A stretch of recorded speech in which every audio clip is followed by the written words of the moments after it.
বিসমিল্লাহির রহমানির রহিম।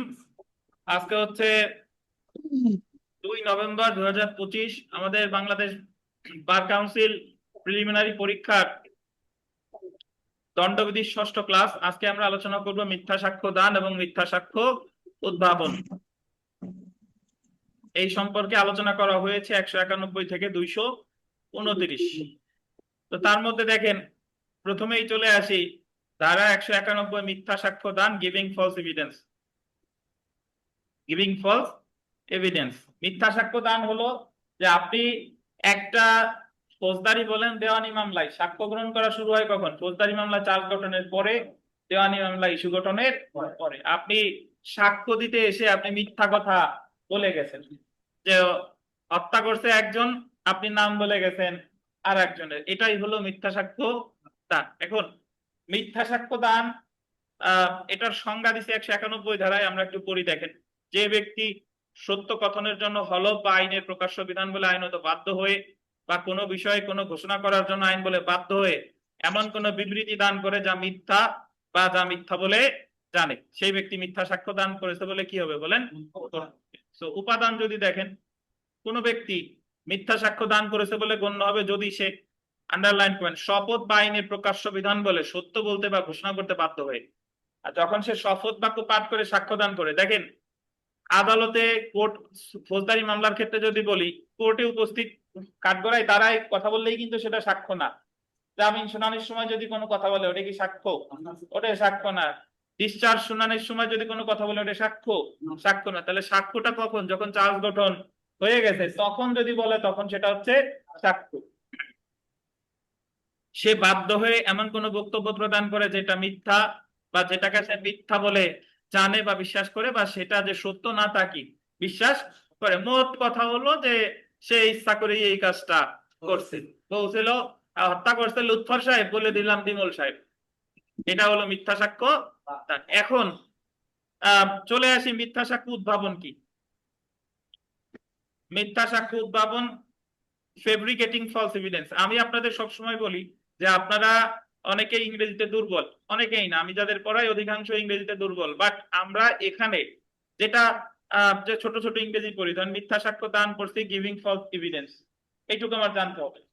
মিথ্যা সাক্ষ্য উদ্ভাবন হলো ফেব্রিকেটিং ফলস এভিডেন্স, এই ইংরেজি টার্মটা আমার জানতে হবে যে এটারে মিথ্যা সাক্ষ্য উদ্ভাবন বলে ফেব্রিকেটিং ফলস এভিডেন্স। তো উদ্ভাবন, মিথ্যা সাক্ষ্য উদ্ভাবন জিনিসটা আসলে কি? মিথ্যা সাক্ষ্য উদ্ভাবন হলো যে আপনি কোনো ঘটনা ঘটাইছেন, যে ঘটনাটা অ্যাকচুয়ালি সত্য না, সেই ঘটনা আপনি ঘটাইছেন আদালতে ব্যবহারের উদ্দেশ্যে বা অন্য কোনো জায়গায় ব্যবহারের উদ্দেশ্যে। তারা, আমরা ছোটবেলায় যারা বাংলা সিনেমা দেখি, এখনকার লোকজন তো বাংলা সিনেমা তেমন একটা দেখায় না, বা বিটিভি ওইভাবে দেখায় না। বাংলা সিনেমা মানে হলো মিথ্যা সাক্ষ্য উদ্ভাবনের জায়গা। ওই যে কিভাবে, যে এক লোকের 3 মেয়ে, ধরেন এক মেয়ের আর এক মেয়ের স্বামী হলো গরিব, তারা বাপের বাড়ি বেড়াইতে আসছে, অনুষ্ঠান হচ্ছে, কিভাবে গরিব রে একটা অপবাদ দিয়ে বাড়ি থেকে তাড়ানো যায়। এই যারা ওই বাসায় আছে তারা সিস্টেম করলো যে 50,000 টাকা বা একটা সোনার হার, বলবে যে হারাই গেছে, হারাই গেছে, খুঁজে আর পাইতেছে না, কোথায় হারাইছে, কোথায় হারাইছে, সবার ব্যাগ চেক করা হলো। দেখা গেলো যে যারা গরিব, যারা বেড়াইতে আসছিল, তাদের ব্যাগের ভিতরে ওই হার আছে বা 50,000 টাকা, তাদেরকে চোর সাব্যস্ত করে বাসা থেকে তাড়িয়ে দেওয়া হলো। তাহলে এখানে কি সংগঠিত হয়েছে বলেন? মিথ্যা সাক্ষ্য উদ্ভাবন। তাহলে মিথ্যা সাক্ষ্য দান মানে হলো মুখ দিয়ে কথা বলা হয়েছে, আর মিথ্যা সাক্ষ্য উদ্ভাবন হলো কোনো ঘটনা ঘটানো। এটা দলিলের ক্ষেত্রেও হতে পারে, এটা কোনো ঘটনার ক্ষেত্রেও হতে পারে। তো দেখেন, দণ্ডবিধির 192 ধারা মিথ্যা সাক্ষ্য উদ্ভাবনের সংজ্ঞা দেওয়া হয়েছে। 192 ধারা অনুসারে কোনো ব্যক্তি মিথ্যা সাক্ষ্য উদ্ভাবন করেছে বলে গণ্য হবে যদি কোনো ব্যক্তিকে বিভ্রান্ত করতে এমন কোনো ঘটনা ঘটায়, বা এমন কোনো দলিল, আন্ডারলাইন করবেন, দলিল বা নথি তৈরি করে, দলিল বা নথি তৈরি করে যা মিথ্যা, বা যেটা বিচারিক কার্যক্রমে বা সরকারি কর্মকর্তার নিকট বা সালিসকারীর নিকট, আন্ডারলাইন করবেন, সালিসকারীর নিকট বা সরকারি কর্মকর্তার নিকট সাক্ষ্য হিসেবে ব্যবহার করা যেতে পারে। তো এখানে একটা বিষয় দেখেন, শুধু যে বিচারে মানে আদালতে ব্যবহার করবে বিষয়টা তা না, এটা কিন্তু সে সরকারি কর্মকর্তার কাছেও ব্যবহার করতে পারে। বুঝতে পারছেন? সুতরাং 192 ধারা অনুসারে কোনো ব্যক্তি মিথ্যা সাক্ষ্য উদ্ভাবন করেছে বলে গণ্য হবে যদি সে অভিযুক্ত ব্যক্তি কোনো বহি বা রেকর্ডে, এখন যদি বলেন স্যার বইতে কেমনে লেখে, বইতে লেখে এমনি যে একজন দোকানদার বাকি ওই লোকটা নিচে 2000, সে লিখে রাখছে 3000। এটা কি মিথ্যা সাক্ষ্য উদ্ভাবন। হুম নির্দিষ্ট অবস্থার সৃষ্টি করে মিথ্যা বিবরণ লিপিবদ্ধ করে বা মিথ্যা বিবরণ সম্বলিত কোনো দলিল প্রণয়ন করে, তাহলে এগুলারে কি বলবে বলেন? মিথ্যা সাক্ষ্য উদ্ভাবন। মূল বিষয়টা যেহেতু বুঝতে না এই জায়গা পড়লাম না। আর মিথ্যা সাক্ষ্য দান আর মিথ্যা সাক্ষ্য উদ্ভাবনের মধ্যে যদি আপনি পার্থক্য খুঁজেন, এই দুইটার ভিতরে অ্যাকচুয়ালি পার্থক্য কি? পার্থক্য হলো ওই যে মিথ্যা সাক্ষ্য দান মানে হলো আদালতে উপস্থিত হয়ে আপনি মুখ দিয়ে বলতেছেন মিথ্যা সাক্ষ্য, আর উদ্ভাবন হলো কোনো ঘটনা ঘটাইছেন বা কোনো দলিল তৈরি করছেন। বুঝতে পারছেন? এখন পরীক্ষার হলে আপনারা যখন লিখিত পরীক্ষা দিতে যাবেন, লিখিত পরীক্ষা দিতে গেলে একটা প্রশ্ন অবশ্যই আসবে দণ্ডবিধিতে, এবারও এসেছে, গতবারও এসেছে, আপনারা যখন দিবেন তখনও আসবে। সেটা হলো পরীক্ষায় পার্থক্য আসে, দণ্ডবিধির অপরাধগুলোর মধ্যে পার্থক্য আসে, যে মিথ্যা সাক্ষ্য দান মিথ্যা সাক্ষ্য উদ্ভাবনের পার্থক্য, খুন নিন্দা নির্ণয় হত্যার মধ্যে পার্থক্য, চুরি ডাকাতির মধ্যে পার্থক্য। তো এই পার্থক্যগুলো অনেকে মুখস্থ করে। এই পার্থক্যগুলো সবচেয়ে সহজ। আপনি যদি মূল জিনিস বুঝে থাকেন পার্থক্য কেমনে হয় দেখেন, সংজ্ঞাগত হয়, এটার সংজ্ঞা এটার সংজ্ঞা, ধারাগত এটার দ্বারা এটার দ্বারা, ইংরেজি প্রতিশব্দ এটা বলে গিভিং ফলস এভিডেন্স, এটা বলে ফেব্রিকেটিং ফলস এভিডেন্স। তারপরে এটার শাস্তি এই, এটার শাস্তি এই। তারপরে কিছু কিছু অপরাধ আছে যেগুলো স্থাবর সম্পত্তির ক্ষেত্রে প্রযোজ্য, এগুলো অস্থাবর সম্পত্তির ক্ষেত্রে প্রযোজ্য। তারপরে লঘুতর গুরুতর, এই অপরাধ হলো লঘুতর অপরাধ, এটা হলো কি গুরুতর অপরাধ। এরকম মিনিমাম 5-6টা যে কোনো জিনিসের সাথে যে কোনো জিনিসের পার্থক্য হয়। লালনের সাথে আমি যদি মাহবুব সাহেবের পার্থক্য করি, ওনাদের মধ্যে প্রথমে নামগত পার্থক্য, এর নাম লালন, ওনার নাম মাহবুব। তারপরে মানে কোথায় কে কোথায় থাকে, লালন গোপালগঞ্জ থেকে, মাহবুব সাহেব কোটালীপাড়ায় থাকে। তারপরে যদি বলে বিবাহিত বয়স, লালনের বিবাহিত বয়স এই বছর, মাহবুব সাহেবের এই বছর। চশমা পরে কিনা, লালন চশমা পরে না, মাহবুব চশমা পরে। এই হলো পার্থক্য, বুঝছেন? এগুলো মুখস্থ করার কিছু নাই। দুইটা জিনিস যদি আপনি বুঝে থাকেন তাহলে এই জিনিস শনাক্ত করা ইজি।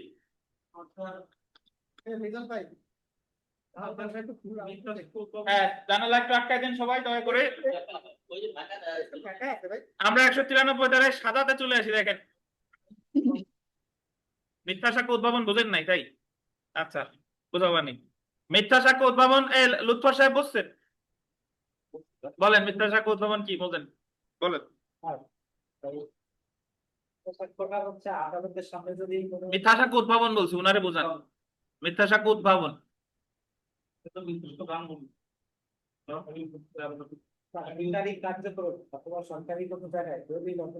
ওনারে বোঝান, এত জটিল করে বোঝানো লাগবে না, একটা উদাহরণ দিয়ে বোঝান যে এই ঘটনায় মিথ্যা সাক্ষ্য উদ্ভাবন হয়েছে।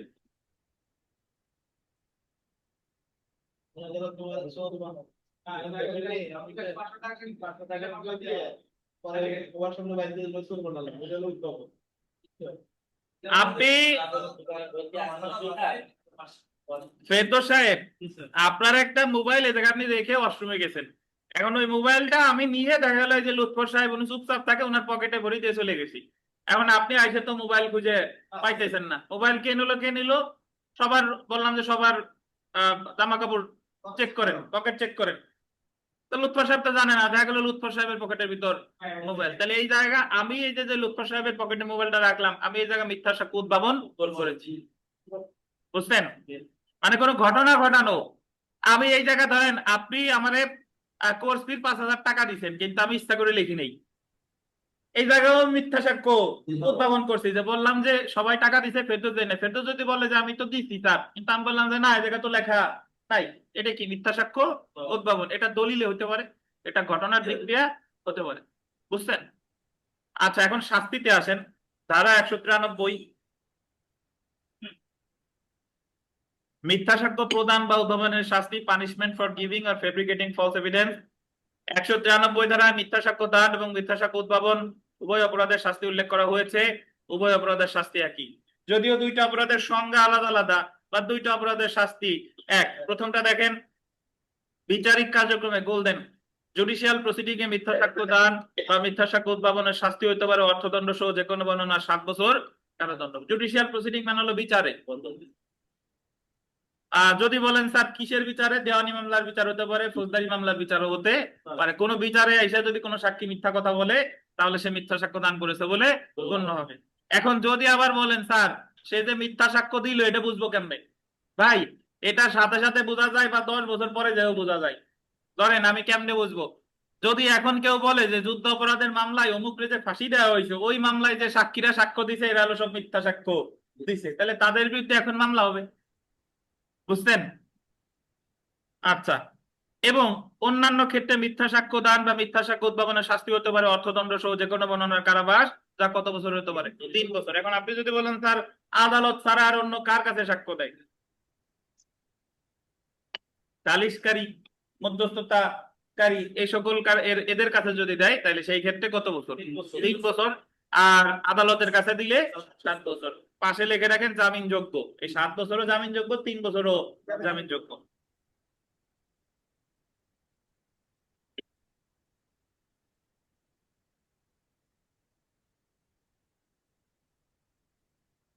জেনে রাখা ভালো, দেখেন মিথ্যা সাক্ষ্য দান, গিভিং ফলস এভিডেন্স, ইংলিশ আইনে পারজুরি, গোল্ডেন পারজুরি নামে পরিচিত, এটা বিবিআই, যার অর্থ হলো মিথ্যা হলফ, শপথ ভঙ্গ, স্বেচ্ছায় মিথ্যা বিবৃতি দেওয়া।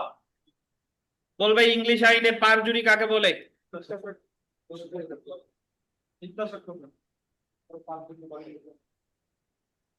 ইংলিশ আইনে পারজুরি বলে কাকে? মিথ্যা সাক্ষ্য দানকে। 2023 সালের পরীক্ষা একটা প্রশ্ন এসেছে, দেখেন বৈচারিক কার্যক্রমে, বৈচারিক এটা হলো বিদেশি মানে বিচারিক কার্যক্রমে আর কি, মিথ্যা সাক্ষ্য দানের সর্বোচ্চ কারাদণ্ড কত? 7 বছর। বুঝছেন? তারপরে দেখেন আহ 2 নাম্বার, দ্য পেনাল কোড 1860 কোন ধারা, 193 ধারা মতে কোন বিচারিক কার্যধারা ইচ্ছাকৃতভাবে মিথ্যা সাক্ষ্য প্রদানের সর্বোচ্চ শাস্তি কত? বিচারিক কার্যধারা দিলে কত বছর? 7 বছর।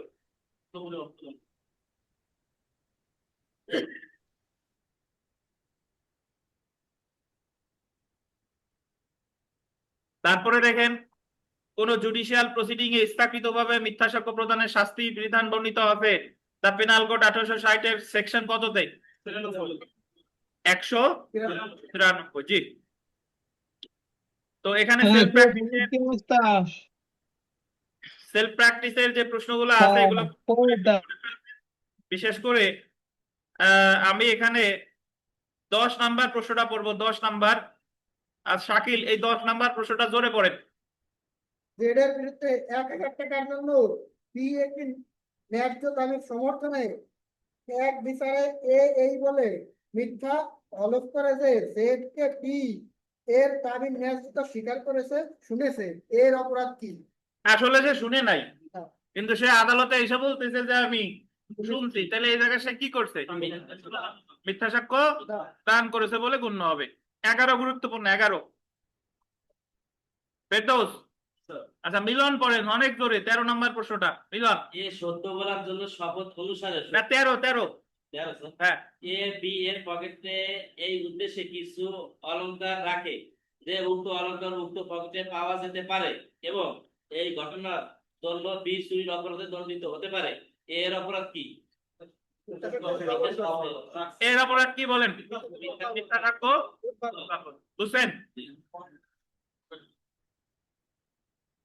তো এই জায়গায় যে প্রশ্নগুলো আছে এগুলো কষ্ট করে পড়ে ফেলবেন সব, একটা কার্ড নিবেন হাতে, ওই উত্তরগুলো ঢেকে ঢেকে আগে প্রশ্নটা বুঝে পড়বেন এবং আপনি মনে মনে একটা উত্তর কাউন্ট করবেন। তারপরে দেখবেন যে আপনার উত্তরের সাথে বইয়ের উত্তর মিলে কিনা, যদি মেলে তাহলে বুঝবেন আপনার কনসেপ্ট ঠিক আছে, আর যদি না মেলে তাহলে বুঝবেন যে আমার কোথায় ভুল হলো। ধারা 194-তে আসি, মৃত্যুদণ্ডযোগ্য অপরাধে দণ্ডিত করার উদ্দেশ্যে মিথ্যা সাক্ষ্য প্রদান বা উদ্ভাবনের শাস্তি। এটা বললেন মৃত্যুদণ্ডযোগ্য অপরাধ। কোন ধরনের অপরাধ? আপনি মিথ্যা সাক্ষ্য দিছেন এমন একটা অপরাধে যে অপরাধের শাস্তি হলো মৃত্যুদণ্ড। উদাহরণস্বরূপ বলি যে একটা খুনের মামলায় আপনি শুধু শুধু বলছেন যে অমুক অমুক অমুক হত্যা করছে, বাট অ্যাকচুয়ালি তারা হত্যা করে নাই, তাহলে কি হবে? আমরা একটু পড়ি, দেখেন মৃত্যুদণ্ডযোগ্য অপরাধে দণ্ডিত করার উদ্দেশ্যে যদি কোনো লোক মিথ্যা সাক্ষ্য প্রদান করে বা উদ্ভাবন করে তাহলে সে লোক মিথ্যা সাক্ষ্য, তাহলে যে যে লোক মিথ্যা সাক্ষ্য দিল সে যাবজ্জীবন কারাদণ্ডে বা সশ্রম কারাদণ্ডে, যার মেয়াদ 10 বছর পর্যন্ত হতে পারে এবং অর্থদণ্ডেও দণ্ডিত হবে। অর্থাৎ মৃত্যুদণ্ডযোগ্য অপরাধে শাস্তি দেওয়ার জন্য যদি সে মিথ্যা সাক্ষ্য দেয়, তাহলে তার শাস্তি যাবজ্জীবন কারাদণ্ড অথবা কত 10 বছর সশ্রম কারাদণ্ড এবং সেই সাথে এখন 2 নম্বর পয়েন্টটা আরো গুরুত্বপূর্ণ। দেখেন, যদি মিথ্যা সাক্ষ্য প্রদানের কারণে কোনো নির্দোষ ব্যক্তি দেখেন মৃত্যুদণ্ডযোগ্য অপরাধে দণ্ডিত হয় এবং তা কার্যকর করা হলে, শুধু মৃত্যুদণ্ড তার সাক্ষীর উপর ভিত্তি করে মৃত্যুদণ্ড দণ্ডিত করছে প্লাস সেটা কি কার্যকর হয়ে গেছে, ফাঁসি হয়ে গেছে, যে ব্যক্তি মিথ্যা সাক্ষ্য দিল সে মৃত্যুদণ্ডে দণ্ডিত হতে পারে। তাহলে যে মিথ্যা সাক্ষ্য দিল তার সাজা কি মৃত্যুদণ্ড বা যাবজ্জীবন কারাদণ্ডে বা সশ্রম কারাদণ্ডে, যার মেয়াদ 10 বছর পর্যন্ত হতে পারে এবং অর্থদণ্ডেও দণ্ডিত হতে পারে। তাহলে এখানে দুইটা বিষয়, শুধু মৃত্যুদণ্ডযোগ্য অপরাধে মিথ্যা সাক্ষ্য দিচ্ছেন তাহলে যাবজ্জীবন বা 10 বছর, আর মৃত্যুদণ্ডযোগ্য অপরাধে মিথ্যা সাক্ষ্য দিচ্ছেন তার মৃত্যুদণ্ড দিয়েছে, মৃত্যুদণ্ড কার্যকর হয়েছে, তাহলে মৃত্যুদণ্ড যাবজ্জীবন বা 10 বছর সশ্রম এবং সেই সাথে কি বুঝতে পেরেছেন? তো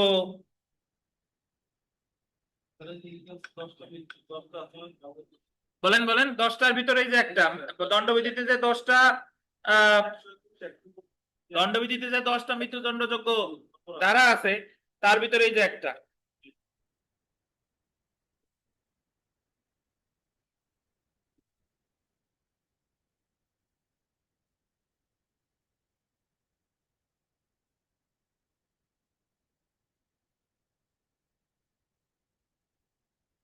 আমরা জেনে রাখা ভালোতে চলে আসি। দেখেন, জেনে রাখা ভালো যে 194 ধারায় সর্বোচ্চ শাস্তি হতে পারে মৃত্যুদণ্ড, এটা আমরা জানি। আর পরে 2 নাম্বার পয়েন্টটা দেখেন, যাবজ্জীবন কারাদণ্ড বা 7 বছর বা এর অধিক মেয়াদের কারাবাসে দণ্ডিত করার অভিপ্রায়ে মিথ্যা সাক্ষ্য দেওয়া বা উদ্ভাবন করা 195 ধারায় শাস্তিযোগ্য অপরাধ। মানে যদি আপনি মিথ্যা সাক্ষ্য দিচ্ছেন যাবজ্জীবন কারাদণ্ডযোগ্য অপরাধে বা 7 বছর বা তার বেশি কারাদণ্ডযোগ্য অপরাধে, তাহলে সাজা হবে ওই ধারায় যে সাজা আছে সেই সাজা।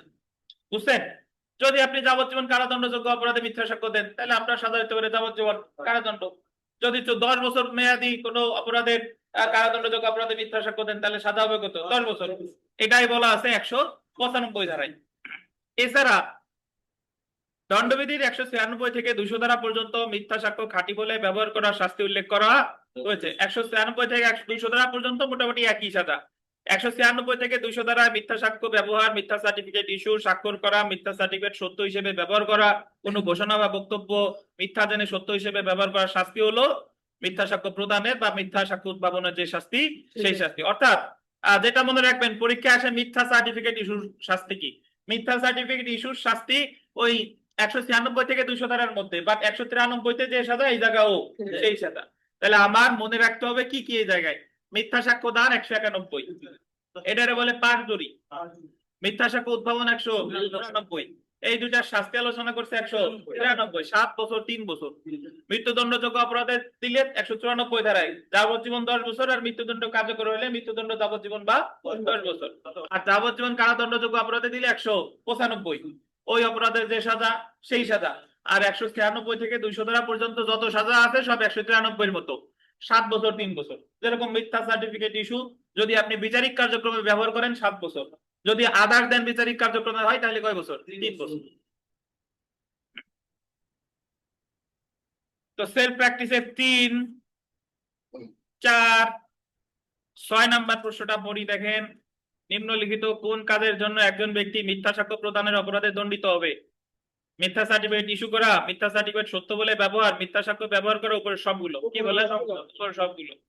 7 নাম্বার, এই যে যদি দেখেন মিথ্যা, কোনো ব্যক্তি মিথ্যা সার্টিফিকেট ইস্যু করলে বা স্বাক্ষর করলে বা মিথ্যা বলে বিদিত কোন সার্টিফিকেট সত্য বলে ব্যবহার করলে সে দণ্ডিত হতে পারে কত বছর? ওই যে 7 বছর। এখানে 8 নাম্বার প্রশ্নটা বেশ গুরুত্বপূর্ণ। দেখেন, এ বি কে ডাকাতির অভিযোগে দণ্ডিত করার অভিপ্রায় কোন বিচারালয় মিথ্যা সাক্ষ্য দেয়। এ বলতেছে যে বি ডাকাতি করছে, অ্যাকচুয়ালি বি ডাকাতি করে নাই। এই ক্ষেত্রে এ দণ্ডিত হবে তা পেনাল কোডের কোন ধারায়? ডাকাতির শাস্তি হলো যাবজ্জীবন কারাদণ্ড। সো 100 কত ধারায়? 195 ধারায়। যাবজ্জীবন কারাদণ্ডযোগ্য অপরাধে যদি মিথ্যা সাক্ষ্য দেন তাহলে দণ্ডিত হবে 195 ধারায়।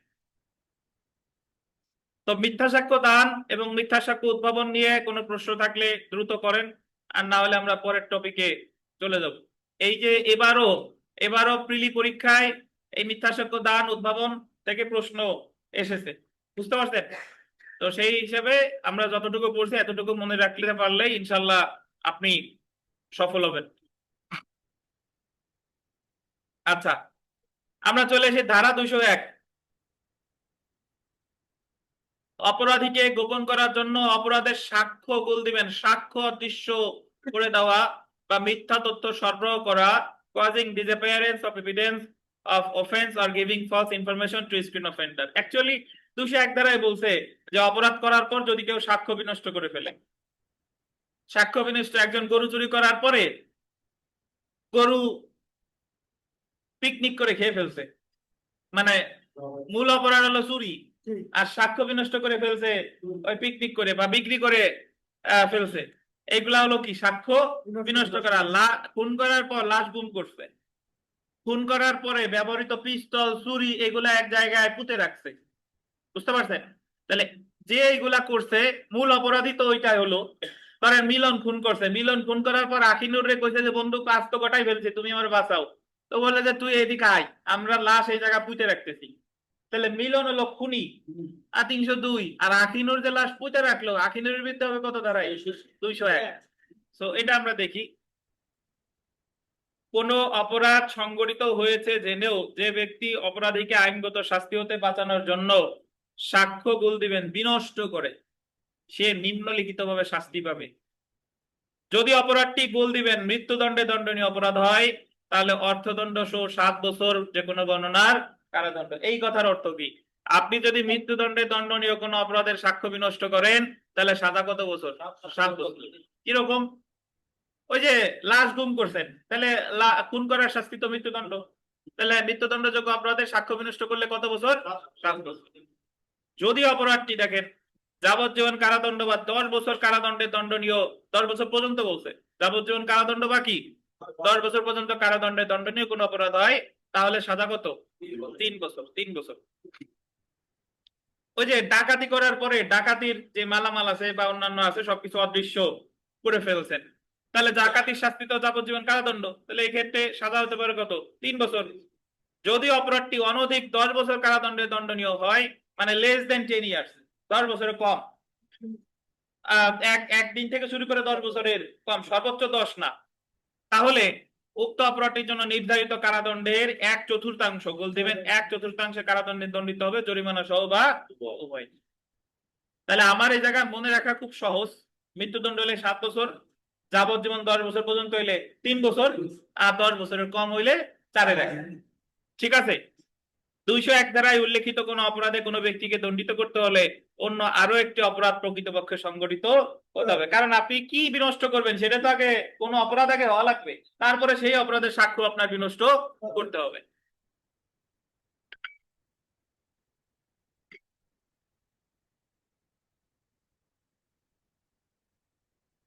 এখানে একটা ব্যাখ্যা আছে, দেখেন, মানে একটা উদাহরণ। এ জানে যে বি জেড কে হত্যা করেছে, এ বি কে শাস্তি হতে বাঁচাতে মৃত লাশটি গুম করতে বি কে সহায়তা করেছে।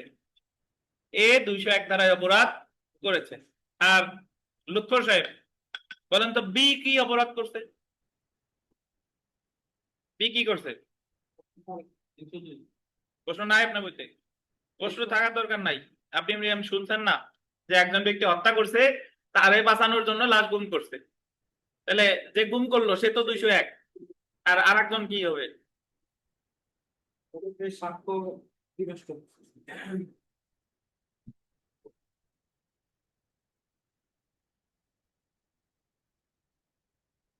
যে হত্যা করছে তার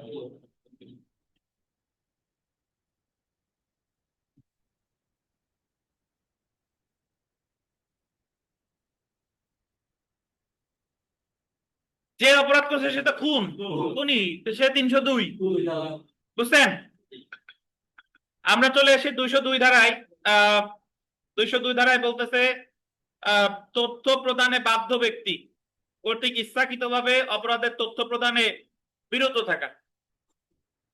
তথ্য প্রদানে বাধ্য ব্যক্তি কর্তৃক ইচ্ছাকৃতভাবে বিরত থাকা, যেমন দিয়ে লেখেন, যেমন ফৌজদারি কার্যবিধির 44 ধারা, একটু লেখেন, যেমন ফৌজদারি কার্যবিধির 44 ধারা।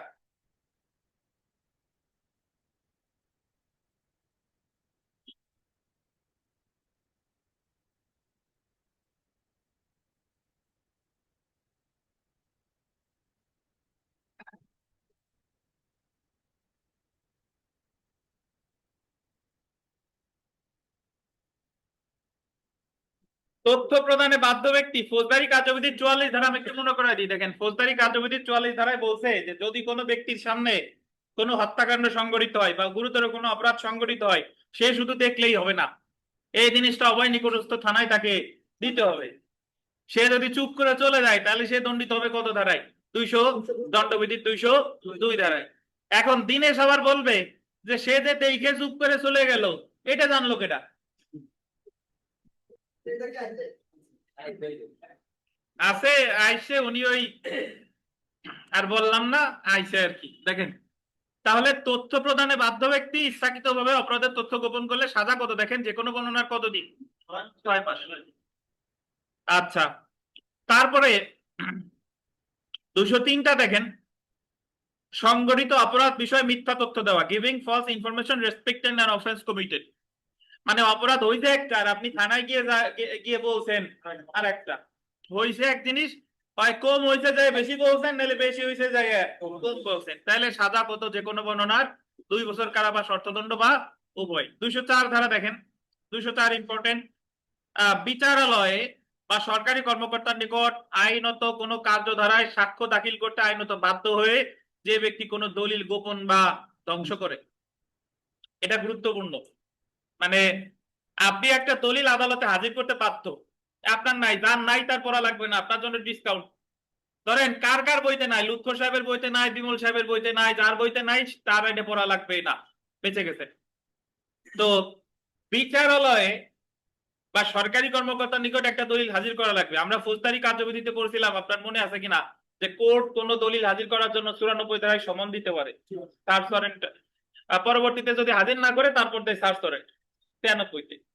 তো তার আগে 94-তে সমন দেয় যে লালনের কাছে একটা দলিল আছে, যে লালন আপনি এই দলিল হাজির করেন। এখন লালন সমন পাওয়ার সাথে সাথে ওই দলিল পুড়াই ফেলছে বা ওই দলিল গোপন করে রাখছে, তাহলে লালন দণ্ডিত হবে 204 ধারায়।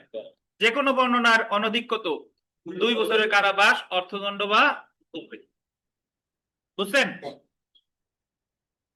205 ধারাটা একটু পরে, দেওয়ানি বা ফৌজদারি কার্যধারায় মিথ্যাভাবে অন্য কারো রূপ ধারণ করে, পার্সোনেট অ্যানাদার বা অনুরূপ ছদ্মবেশে কোনো স্বীকারোক্তি করে বা বিবৃতি দেয় বা রায় মেনে নেয় বা পরোয়ানা ইস্যু করায় বা জামিন ইত্যাদি কার্য করে সেই ব্যক্তি।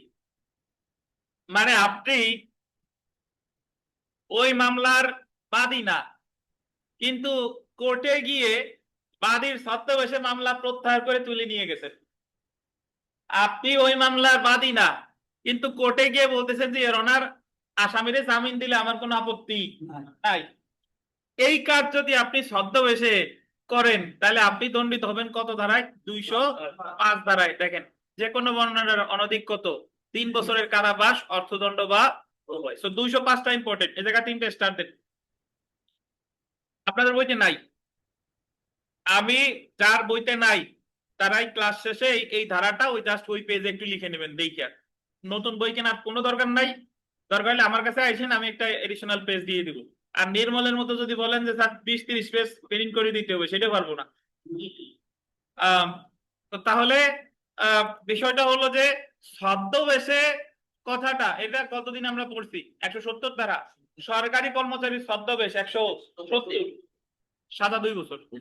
আর এই জায়গায় ছদ্মবেশ ধারণ করতেছেন মানে মামলার বাদী বিবাদী, মানে রায় মাইনে নিচ্ছেন বা স্বীকারোক্তি দিচ্ছেন, স্বীকারোক্তি দিচ্ছেন যে আমি অপরাধী হিসেবে স্বীকারোক্তি দিচ্ছেন, বাট অ্যাকচুয়ালি আপনি অপরাধী না। এখন আবার অনেকে বলবেন স্যার অপরাধী না হলে স্বীকারোক্তি দিবে কেন? কে ভাড়াটিয়ে তারে ভাড়াটিয়ে ঠিক করতে পারে না?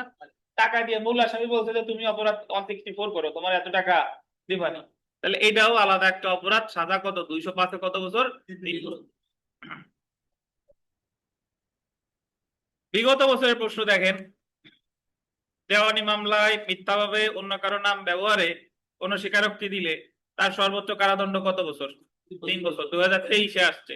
অন্য কারো নামে স্বীকারোক্তি দিচ্ছেন, অন্য কারো নামে 161 করছেন, অন্য কারো নামে 164 করছেন, তাহলে সাজা হবে কত বছর? 3 বছর। 3 বছর। জি। ওই যে একজন কমেন্ট করছে আয়নাবাজি, আয়নাবাজি আমি অবশ্য দেখি নাই, ওরকম হয়তো বা ঘটনা আছে।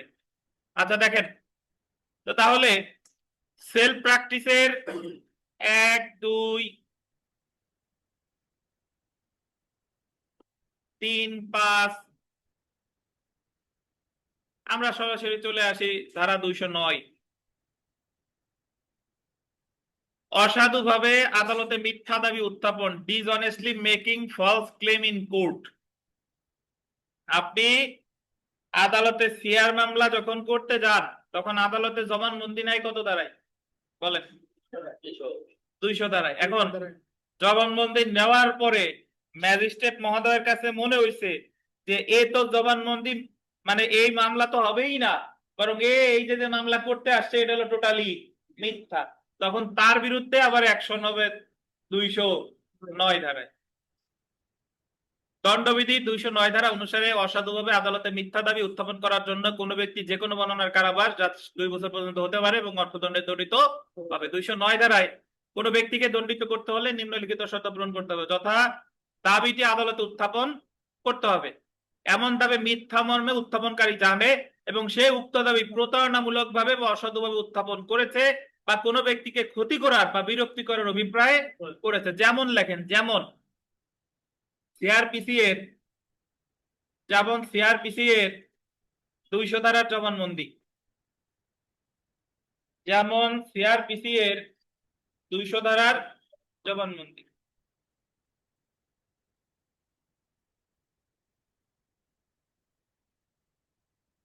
আপনাদের মনে করাই দিই, বলেন তো দেখি 200 ধারায় কার কার জবানবন্দি দেওয়ার দরকার নাই, বাধ্যতামূলক না, কে পারবেন বলতে?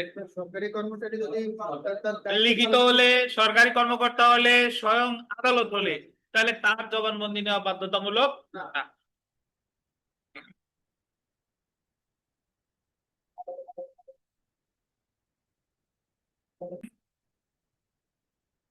211 ধারা অপরাধের মিথ্যা অভিযোগ, ফলস চার্জ অফ অফেন্স। 211 ধারা, 211 ধারাটা মোটামুটি আমাদের কাছে পরিচিত। 211 ধারাটা হচ্ছে এরকম যে আপনি মামলা করছেন, মানে এফআইআর করছেন, কিন্তু পরবর্তীতে গিয়ে প্রমাণিত হয়েছে যে আসামি খালাস পাইছে, তাহলে প্রমাণিত হয়েছে যে আপনি মিথ্যা মামলা করছেন, তখন আপনার বিরুদ্ধে 211 ধারার মামলা হবে বা 211 ধারার কার্যক্রম গ্রহণ করবে। তো এই 211 ধারার মামলা কোনো ব্যক্তি করতে পারে না, এটা আদালতকেই করতে হবে। আপনি বড়জোর আদালতকে দরখাস্ত দিতে পারেন যে আপনি অমুক বাদীর বিরুদ্ধে 211 ধারার কার্যক্রম গ্রহণ করেন। এটা যেরকম নারী ও শিশু নির্যাতন দমন আইনে হচ্ছে 17 ধারা, 17 ধারা দণ্ডবিধির ক্ষেত্রে সেটা হচ্ছে কত ধারা? 211 ধারা।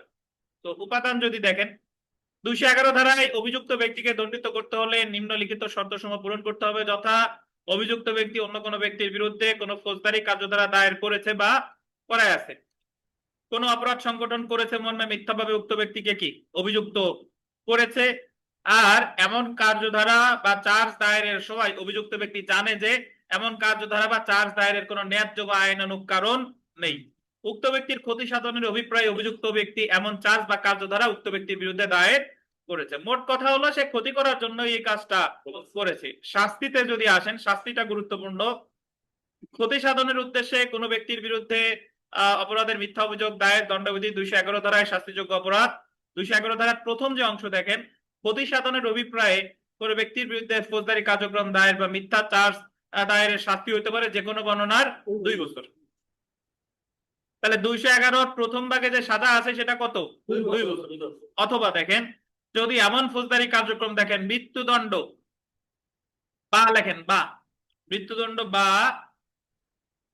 যাবজ্জীবন কারাদণ্ড বা 7 বছর বা তার অধিক কারাদণ্ডে দণ্ডনীয় কোনো অপরাধের মিথ্যা চার্জের উপর ভিত্তি করে দায়ের করা হয়, তাহলে অভিযোগকারী যে কোনো বর্ণনা 7 বছর কারাদণ্ড এবং অর্থদণ্ডে দণ্ডিত হবে।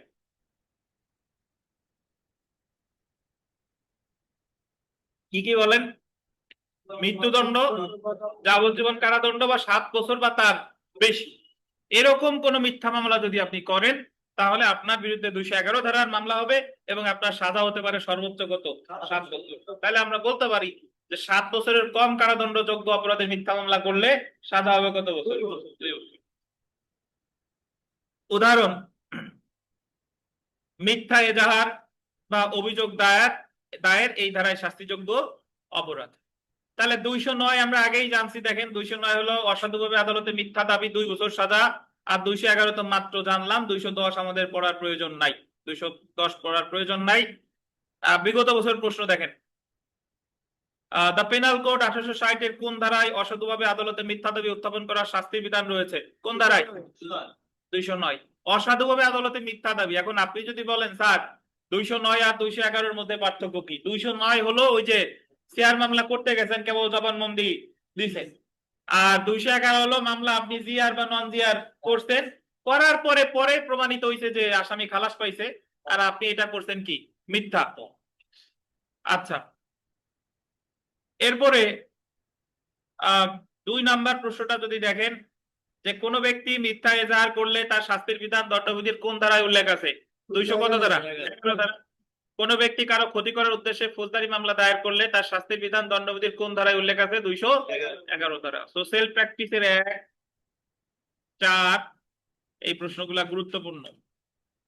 আমরা একটু চলে আসি অপরাধীকে আশ্রয় দেওয়া। 201-এ পড়ছি সাক্ষ্য বিনষ্ট করা, আর 212-তে আছে অপরাধীরে কি দেওয়া? আশ্রয় দেওয়া। প্রথমে আমরা চলে আসি 212 ধারা, অপরাধীকে আশ্রয় দেওয়া। হারবরিং অফেন্ডার, যে ব্যক্তি মৃত্যুদণ্ডে দণ্ডনীয় কোনো অপরাধের আসামিকে শাস্তি হতে বাঁচানোর জন্য আশ্রয় দেয়, সে 5 বছর পর্যন্ত যে কোনো বর্ণনার কারাদণ্ডে বা অর্থদণ্ডে দণ্ডিত হতে পারে। আপনি আশ্রয় দিচ্ছেন এমন একজন যে হচ্ছে মৃত্যুদণ্ড দণ্ডনীয় কোনো অপরাধীর মানে আসামি, তাহলে এরকম কাউরে আশ্রয় দিলে আপনার সাজা হতে পারে কত বছর? 5 বছর। দিনেশ একটা হত্যা করে সে ওই লুৎফর রহমান সাহেবের বাসায় আশ্রয় নিছে, তাহলে লুৎফর রহমান সাহেব এই জায়গায় কত বছর কারাদণ্ডে দণ্ডিত হতে পারে? 5 বছর। বুঝছেন? আর 201-এ ছিল মৃত্যুদণ্ডে দণ্ডনীয় অপরাধের সাক্ষ্য বিনষ্ট করলে ওই জায়গায় ছিল 7 বছর, আর এই জায়গায় আশ্রয় দিলে কয় বছর? 5 বছর। তারপরে দেখেন, যে ব্যক্তি যাবজ্জীবন কারাদণ্ড বা 10 বছর পর্যন্ত কারাদণ্ডে দণ্ডনীয় কোনো অপরাধের আসামিকে শাস্তি হতে বাঁচানোর জন্য আশ্রয় দেয়, সে 3 বছর পর্যন্ত যে কোনো বর্ণনার কারাদণ্ডে দণ্ডিত হতে পারে। এটা 201-এও যা, 212-তেও তাই। 201-তে বলছে হচ্ছে আপনার ওই আশ্রয় সাক্ষ্য বিনষ্ট করা, আর 212-তে বলছে এই যাবজ্জীবন কারাদণ্ড বা 10 বছর পর্যন্ত কারাদণ্ডে দণ্ডনীয় কোনো আসামিরে কি দাও? আশ্রয় দাও। এটা ওখানেও 3, এখানেও 3। শুধু মৃত্যুদণ্ডযোগ্য অপরাধের ক্ষেত্রে ওখানে ছিল 7 আর এখানে হচ্ছে 5। তারপরটা দেখেন, যদি অপরাধটি 1 বছর শাস্তিযোগ্য হয় এবং 10 বছর পর্যন্ত না, মানে 10 বছরের নিচে আর কি, সেই ক্ষেত্রে কোনো অপরাধের আসামিকে শাস্তি হতে বাঁচানোর জন্য আশ্রয় দেয়, সেই ক্ষেত্রে সাজা হবে সর্বোচ্চ কারাদণ্ডের কত? 1/4। মানে আপনি চোররে আশ্রয় দিচ্ছেন, ধরেন সে একটা গরু চুরি করে নিয়ে আসছে, তারে আশ্রয় দিচ্ছেন, তাহলে সাজা হবে কত? 1/4। বুঝতে পারছেন? তো মোটামুটি সাজা কিন্তু সব ওই 201 আর 212-র সাজা কিন্তু এক জায়গায়, শুধু পার্থক্য সেই জায়গাটা হলো কত?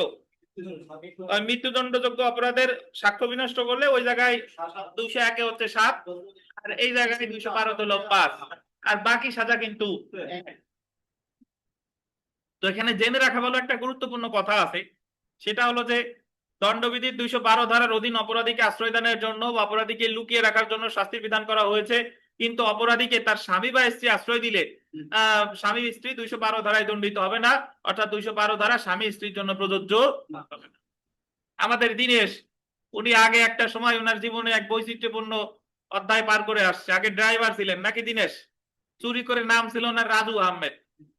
এখন দেখা গেল যে উনি অত্র এলাকায় বিভিন্ন এলাকায় গেছে আর বিয়ে একটা করছে, এবং অপরাধ করে যদি ওই বউদের বাসায় আশ্রয় নেয়, তাহলে বউয়ের কিন্তু কোনো অপরাধ হবে না, কারণ 212 ধারায় স্বামী স্ত্রীর ক্ষেত্রে প্রযোজ্য না। স্বামীরে যদি স্ত্রী আশ্রয় দেয় বা স্ত্রীরে যদি স্বামী আশ্রয় দেয়, তারা কিন্তু দণ্ডিত হবে না।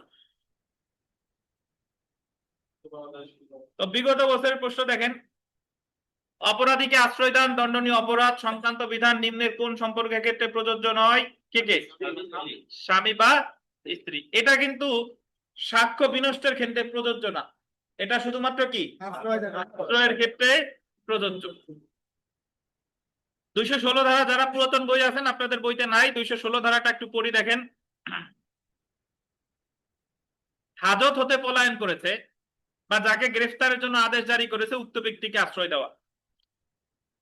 হাজত হতে পলায়ন করতে দেখেন না বাংলা সিনেমায় যে পুলিশে মারে টেরে বের হয়ে দৌড়াতে দৌড়াতে দৌড়াইতে একজনের বাসায় গিয়ে আশ্রয় নিচ্ছে। হাজত হতে পলায়ন করলে বা যে হচ্ছে একজন ওই যে আপনার ঘোষিত অপরাধী, প্রোক্লেইমড অফেন্ডার, তো সেই ক্ষেত্রে তারে যদি আশ্রয় দেয় সেক্ষেত্রে 216 ধারায় কোনো ব্যক্তি অভিযুক্ত হবে যদি সে এমন অপরাধীকে আশ্রয় দেয় যে অপরাধী কোনো অপরাধে দণ্ডিত হয়ে বা অভিযুক্ত হয়ে বৈধ কোনো হাজতে থাকাকালীন উক্ত হাজত হতে কি করে পলায়ন করে, বা কোনো অপরাধের জন্য উক্ত অপরাধীকে সরকারি কর্মচারী তার আইনানুগ ক্ষমতা বলে গ্রেফতারের আদেশ দিয়েছে জেনে উক্ত অপরাধীকে আশ্রয় দেয়, লুকিয়ে রাখে যেন তাকে গ্রেফতার করতে না পারে। সেই ক্ষেত্রে সাজাটা কি হবে 216-তে দেখেন, সাজা হুবহু 201-এর মতো। ওই যে মৃত্যুদণ্ডে দণ্ডনীয় হইলে 7 বছর, যাবজ্জীবন কারাবাস বা 10 বছর পর্যন্ত হইলে কত 3 বছর, অপরাধটি 1 বছর বা 10 বছরের নিচে হইলে কত 1/4। তাহলে 216 সাজা কিন্তু হুবহু এক, জাস্ট টাইটেলটা লিখে নিলে হয় যে হাজত থেকে পলায়ন করেছে বা যারে ঘোষিত অপরাধী তারে আশ্রয় দিলে সাজা হবে কততে 216-তে। আর একটা এই জায়গায় এডিশনাল ধারা যোগ করা হয়েছিল, সেটা আমরা পরে বিরতিতে যাই। দেখেন ধারা 216 ক, আর যারা বইতে না একটু লিখেলেন, ধারা 216 ক, দস্যু বা ডাকাতকে আশ্রয় দেওয়ার শাস্তি। দস্যু বা ডাকাতকে আশ্রয় দেওয়ার শাস্তি 216 ক। 216 ক লেখেন, দস্যু বা ডাকাতকে আশ্রয় দেওয়ার শাস্তি। আপনি যদি কোনো দস্যু বা কোনো ডাকাতকে আশ্রয় দেন সেই ক্ষেত্রে আপনার বিরুদ্ধে মামলা হবে 216 ক ধারায়।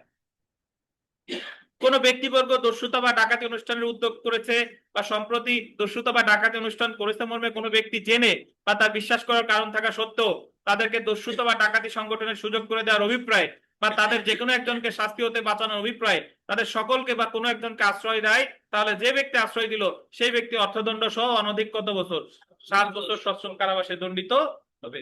নরমালি ডাকাতি সাজা হয় যাবজ্জীবন কারাদণ্ড। 212-তে যদি আমরা যাই তাহলে যাবজ্জীবন, ডাকাতি হচ্ছে যাবজ্জীবন কারাদণ্ডপ্রাপ্ত আসামিরে যদি আশ্রয় দেয় তাহলে 212-তে হইলে সাজা হয় 3 বছর। কিন্তু পরবর্তীতে দস্যু বা ডাকাত এমন ভাবে বেড়ে গেল যে তাদেরকে আশ্রয় দেওয়ার জন্য আলাদা একটা ধারাই প্রণয়ন করলো, যেখানে দস্যু বা ডাকাতকে যদি আশ্রয় দেয় তাহলে 216 কতে সাজা হবে কত বলেন 7 বছর। তাহলে আমরা একটু বলি যে কোন অপরাধীরে আশ্রয় দিচ্ছেন 212, আর যদি আপনি জেল থেকে পলায়ন করেছে ঘোষিত অপরাধী তারে আশ্রয় দেন 216, দস্যু বা ডাকাতকে আশ্রয় দিচ্ছেন তাহলে 216। এর মধ্যে 212-তে মৃত্যুদণ্ডযোগ্য অপরাধ হলে 5 বছর, যাবজ্জীবন 10 বছর পর্যন্ত হলে 3 বছর, অন্য অপরাধের ক্ষেত্রে 1/4। আর 216-তে শুধু মৃত্যুদণ্ডযোগ্য অপরাধ হলে 7 বছর, অন্য যাবজ্জীবন বা 10 বছর পর্যন্ত হলে 3 বছর, আর অন্যান্য ক্ষেত্রে 1/4। এটা ঠিক আছে। আর 216 কতে দস্যু বা ডাকাতকে আশ্রয় দিলেই সাজা কত 7 বছর পর্যন্ত সশ্রম কারাবাসে দণ্ডিত হতে পারে। তাহলে সেলফ প্র্যাকটিসের 2, 3, 5, 6 এগুলা কষ্ট করে পড়ে ফেলবেন। আমাদের নামাজের বিরতিতে যাওয়ার আগে আমি আপনাদের একটা এডিশনাল পেজ দিয়ে যাচ্ছি, ওটা সবাই লাগাবেন যার যার নাই, বা গ্রুপে যারা আছেন আমি পিডিএফ আকারে দিচ্ছি। তো ধারা 219 দেখেন, ভুয়া চার্জশিট। 219 ধারায় শুধু ভুয়া চার্জশিট সেটা না, যদি কোনো সরকারি কর্মচারী দেখেন, যদি কোনো সরকারি কর্মচারী বিচারিক কার্যধারায় যে কোনো পর্যায়ে দুর্নীতিগ্রস্ত, এটা প্রিন্ট করে দিতে হবে, দুর্নীতিগ্রস্ত বা বিদ্বেষমূলক ভাবে আইন বিরুদ্ধ কোন রিপোর্ট, আদেশ বা রায় প্রণয়ন করে তবে যে কোনো বর্ণনার কারাদণ্ড যার মেয়াদ কত হতে পারে 7 বছর পর্যন্ত হতে পারে। তো এটা হলো যে আপনার শুধু যে পুলিশের ক্ষেত্রে প্রযোজ্য তা না, কোনো বিচারক সে যদি দুর্নীতিগ্রস্ত হয়ে রায় দেয় তাহলে তিনিও দণ্ডিত হতে পারেন। কত ধারায় 219 ধারায় শাস্তি কত হতে পারে 7 বছর। এরপরে চলে আসেন 218 ধারা, আদালত অবমাননা। বিচার চলাকালে বিচারককে বাধা দিলে, অপমান করলে শাস্তি 6 মাস বিনাশ্রম, 1000 টাকা বা উভয়। বিচার চলাকালে যদি আপনি বিচারককে বাধা দেন, বিচারককে যদি অপমান করেন, তাহলে মামলা হবে 228 ধারায়, শাস্তি হতে পারে কত? 6 মাস বিনাশ্রম কারাদণ্ড বা 1000 টাকা বা উভয়। এরপরে চলে আসেন কার, এরপরে চলে আসেন অধ্যায় 12, মুদ্রা বিষয়ক অপরাধ। মুদ্রা বিষয়ক অপরাধ হলো যদি কেউ মুদ্রা জাল করে, মুদ্রা জাল মুদ্রা ব্যবহার করে, এই রিলেটেড অপরাধগুলা দেখেন 12তম অধ্যায় বলছে offences relating to coins and government stamps. প্রথমে দেখেন 230 ধারায় মুদ্রার সংজ্ঞা। তো সংজ্ঞাতে এখানে যদি দেখেন মেডেল, স্ট্যাম্পবিহীন তাম্রপিণ্ড কড়ি, মেডেল স্ট্যাম্পবিহীন তাম্রপিণ্ড কড়ি, এগুলার পাশে একটা ক্রস আছে, দেখছেন? তার মানে এইগুলা মুদ্রা হিসেবে বিবেচিত হবে না। অপরদিকে দেখেন অঙ্কিত মুদ্রা, ফারুখাবাদ মুদ্রা, এইগুলা আবার দণ্ডবিধি অনুসারে মুদ্রা হিসেবে গণ্য হবে। এখন আপনি যদি বলেন স্যার ফারুকাবাদ মুদ্রা কি, ফারুকাবাদ মুদ্রা হলো তৎকালীন ব্রিটিশ ভারতের এক প্রকার আপনার ব্রিটিশ ভারতের এক প্রকার মুদ্রা, সেটা বলে ফারুকাবাদ মুদ্রা। গুগলে গিয়ে সার্চ দিয়েন, তাহলে ফারুকাবাদ মুদ্রার ছবি চলে আসবে। তো যদি পরীক্ষায় প্রশ্ন আসে যে নিম্নের কোনটি মুদ্রা হিসেবে গণ্য হবে, অপশনে থাকলো মেডেল, কড়ি, ফারুকাবাদ মুদ্রা, উপরে কোনোটিই নয়, উত্তর হবে কি ফারুকাবাদ মুদ্রা। এখন আমরা চলে আসি মুদ্রা জালের শাস্তি। দেখেন মুদ্রা জাল, প্রথমে আসেন 231 ধারায়, মুদ্রা জাল বা বাংলাদেশি মুদ্রা ব্যতীত। এটা যদি শুধু লেখা থাকে মুদ্রা জাল, তাহলে ধরে নিবেন ওটা বাংলাদেশি মুদ্রা, ওটার ভিতরে পড়তেছে না। তো শুধু মুদ্রা জালের শাস্তি দেখেন 7 বছর পর্যন্ত। এ জায়গায় কারাদণ্ড লেখি নাই, সংক্ষেপে তো লেখার জন্য। তাহলে শুধু মুদ্রা জালের শাস্তি কত? 7 বছর কারাদণ্ড এবং সেই সাথে অর্থদণ্ড। 231 ধারায় নিচে চলে আসেন 232 ধারা, 232-এ চলে আসেন বাংলাদেশের মুদ্রা জাল। পাইছেন? যদি কেউ বাংলাদেশের মুদ্রা জাল করে তাহলে সাজার পরিমাণ বেশি, দেখেন যাবজ্জীবন বা 10 বছর পর্যন্ত, এবং সেই সাথে কি অর্থদণ্ড, যাবজ্জীবন কারাদণ্ড বা 10 বছর। তো আপনার মনে রাখতে হবে শুধু মুদ্রা জাল 231 7 বছর, আর বাংলাদেশি মুদ্রা জাল 232 যাবজ্জীবন 10 বছর বা অর্থদণ্ড, সরি এবং অর্থদণ্ড, নট বা, প্লাস আছে দেখেন। 255 ধারা দেখেন সরকারি স্ট্যাম্প জাল। যদি কেউ সরকারি স্ট্যাম্প জাল করে তাহলে সাজা হতে পারে যাবজ্জীবন বা 10 বছর এবং সেই সাথে অর্থদণ্ড। অর্থাৎ বাংলাদেশি মুদ্রা জালেরও যে সাজা, সরকারি স্ট্যাম্প জালেরও সেই সাজা। সরকারি স্ট্যাম্প আপনারা সবাই ভালো বুঝেন, এই যে কয়দিন আগে ইন্টিমেশন পেপার জমা দিয়েছেন, ওই জায়গা স্ট্যাম্প জমা দিলে লাগছে না 100 টাকা 3টা, তো স্ট্যাম্প 100 টাকার আছে, 12 বেশি টাকার আছে, এইগুলো হলো স্ট্যাম্প। স্ট্যাম্প যদি কেউ জাল করে তাহলে যাবজ্জীবন 10 বছর এবং সেই সাথে অর্থদণ্ড।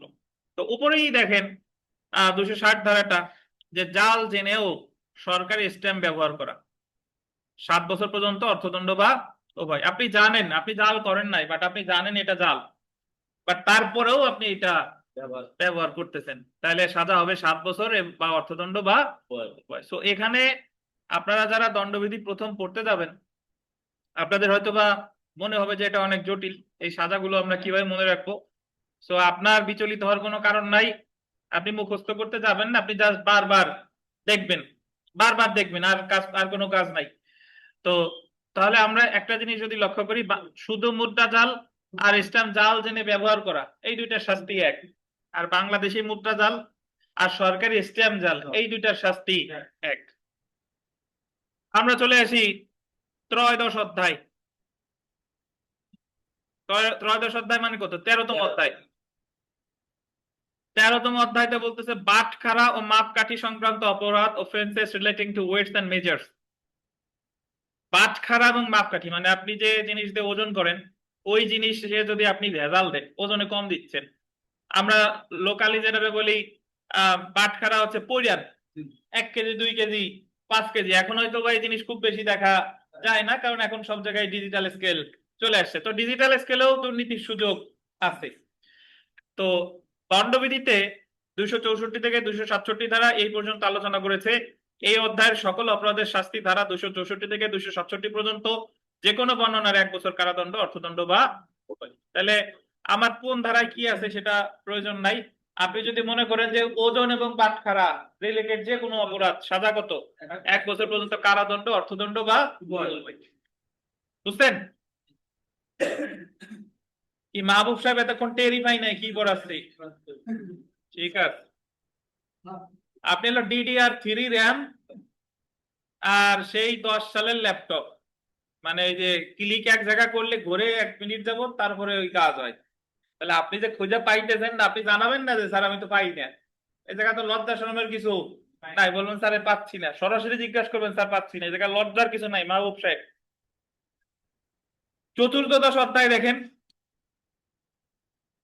জনস্বাস্থ্য, নিরাপত্তা, সুবিধা, শোভনতা, নৈতিকতা সংক্রান্ত অপরাধ, offences affecting the public health, safety, convenience, decency and morals. প্রথমে দেখেন এই এই অধ্যায়টা হলো 268 থেকে 294। তো যেটা আমাদের মনে রাখতে হবে সেটা হলো পাবলিক নুইসেন্স এবং শাস্তি। পাবলিক নুইসেন্স এর আরেক নাম কি জানেন? গণ উৎপাত।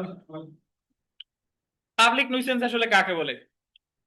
দণ্ডবিধি 268 ধারায় পাবলিক নুইসেন্সের সংজ্ঞা দিছে, আপনি এমন একটা কাজ করছেন যে কারণে আপনার আশেপাশের লোকজন বিরক্ত হয়েছে, তারা স্বাভাবিক জীবনযাপন করতে পারতেছে না, তাহলে আপনি পাবলিক নুইসেন্স করেছেন বলে গণ্য হবে। এটা বিভিন্ন কারণে হতে পারে, আগেও বলছিলাম, আগেও আমরা ফৌজদারিতে পড়ছিলাম। পাবলিক নুইসেন্স হতে পারে যে আপনি কুকুর পালেন, প্রায় আপনার কুকুরে পথচারীরে কামড়ায়, পাবলিক নুইসেন্স। আপনি কনস্ট্রাকশন কাজ করতেছেন, রাস্তার অর্ধেক দখল করে রাখছেন, পাবলিক নুইসেন্স।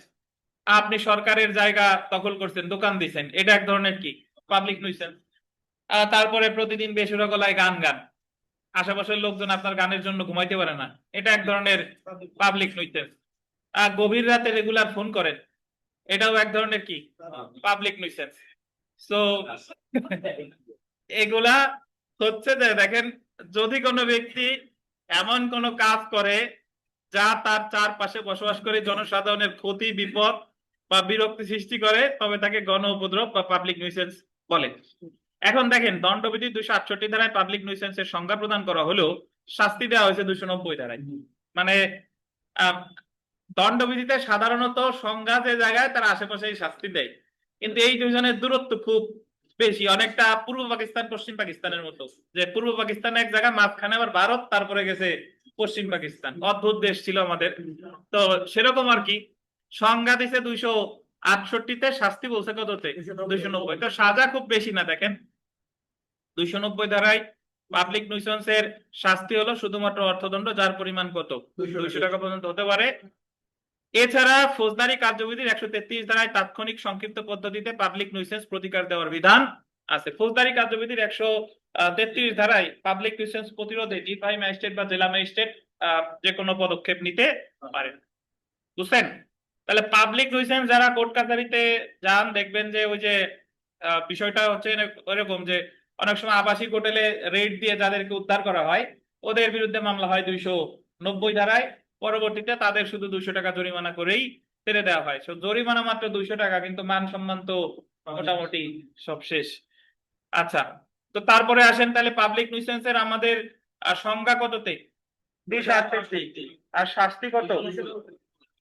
এরপরে চলে আসেন, অবহেলাজনিত কার্য দ্বারা জীবন বিপন্নকারী রোগের সংক্রমণ ঘটালে। জীবন বিপন্নকারী রোগ কিছুদিন আগে আমাদের 2000 সালে করোনা, আগে ছিল প্লেগ, তারপরে কালাজ্বর, ডায়রিয়া, কলেরা, এগুলা সব জীবন বিপন্নকারী রোগ। এগুলা যদি আপনার অবহেলার কারণে ছড়ায়, তাহলে আপনি দণ্ডিত হবেন 269 ধারায়। দেখেন, যদি কোনো ব্যক্তি বেআইনিভাবে বা অবহেলা সহকারে এমন কোনো কাজ করে যার মাধ্যমে জীবন বিপন্নকারী রোগের সংক্রমণ বা বিস্তার লাভের সম্ভাবনা রয়েছে, তবে উক্ত ব্যক্তি যে কোনো বর্ণনার কারাদণ্ড, যার মেয়াদ 6 মাস পর্যন্ত হতে পারে, অর্থদণ্ড, উভয় দণ্ডে দণ্ডিত হবে। তাহলে অবহেলার উদাহরণ এরকম হতে পারে যে আপনারে মুরগির ফার্ম আছে, বার্ড ফ্লু হইছে।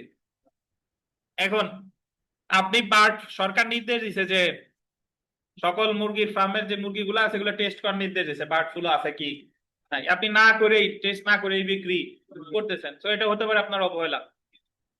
তারপরে দেখেন, বা আমরা যখন ওই যে করোনার সময় অনেকেই মাস্ক পরে নাই, মাস্ক কেউ ইচ্ছা করে পরে নাই, অনেকে ভুলে গেছে যে আমি মাস্ক পরতে আমার মনে নাই, এই যে যে ভুলে গেছে তার হলে এটা কি অবহেলা।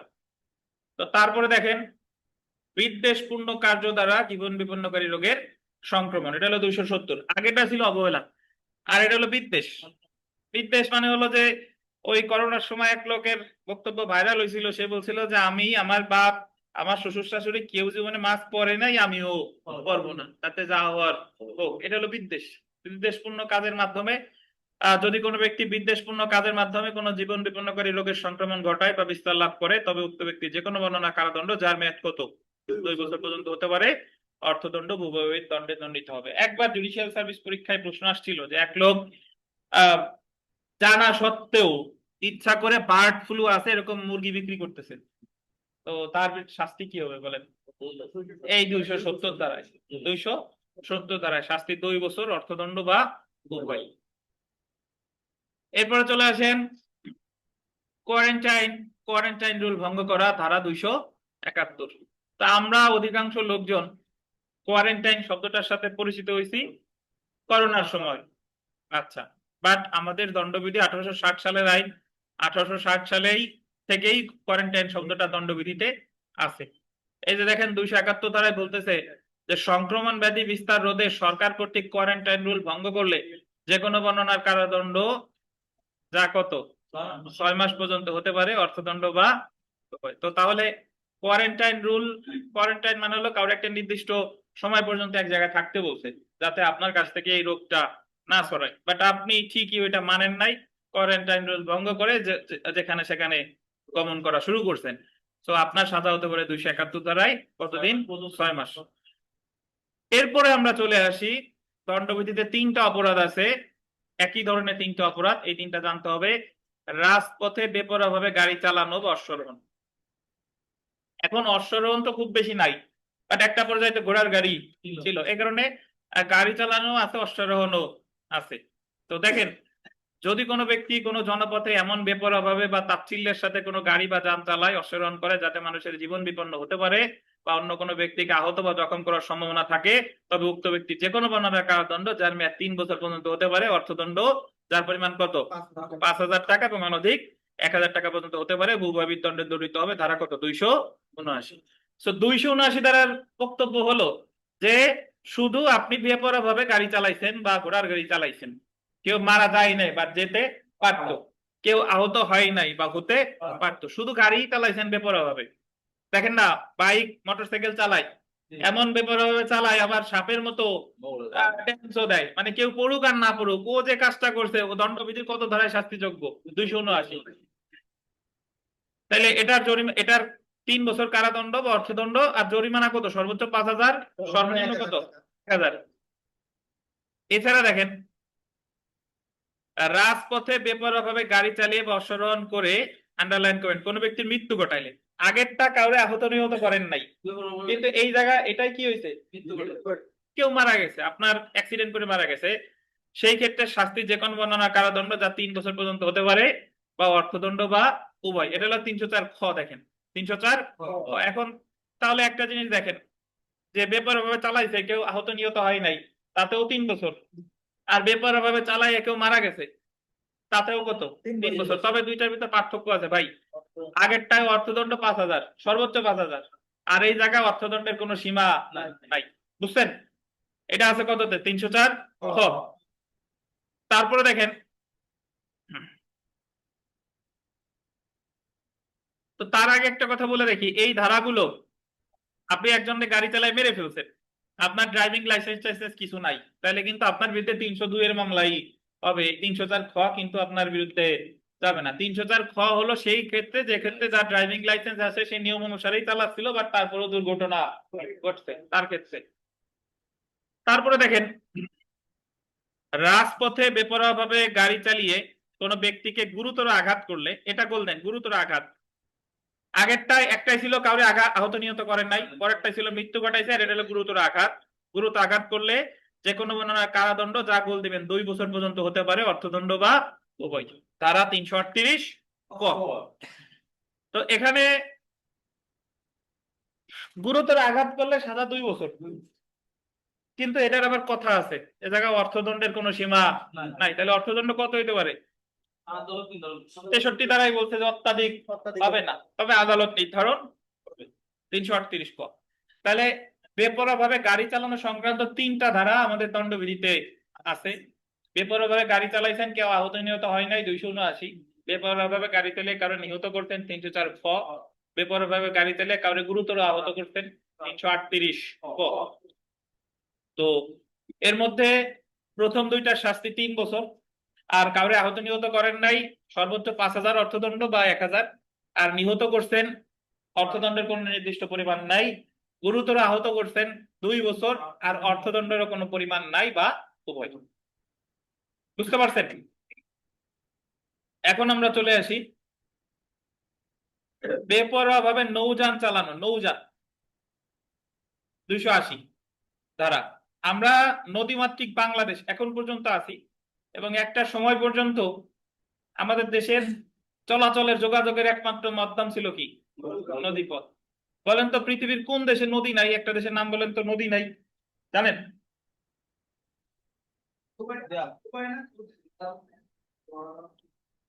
সৌদি আরবে নদী নাই, দেখেন। তো যদি কোনো ব্যক্তি বেপরোয়া ভাবে কোনো জাহাজ বা কোনো নৌযান চালনা করে যার ফলে মনুষ্য জীবন বিপন্ন হতে পারে বা কোনো ব্যক্তিকে আহত জখম করার সম্ভাবনা থাকে, তবে উক্ত ব্যক্তি যে কোনো বর্ণনার কারাদণ্ডে দণ্ডিত হতে পারে, যার মেয়াদ 6 মাস পর্যন্ত হতে পারে, অর্থদণ্ড যার পরিমাণ কত? 1,000 বা উভয়। তো যখন নদীপথে যাবেন দেখবেন যে কিছু কিছু ওই নদীপথে বেপরোয়া ভাবে চালায় হচ্ছে, সবচেয়ে বেশি হলো যে যে বালি বহন করে, ওরা যে ডুবে ডুবে যায়।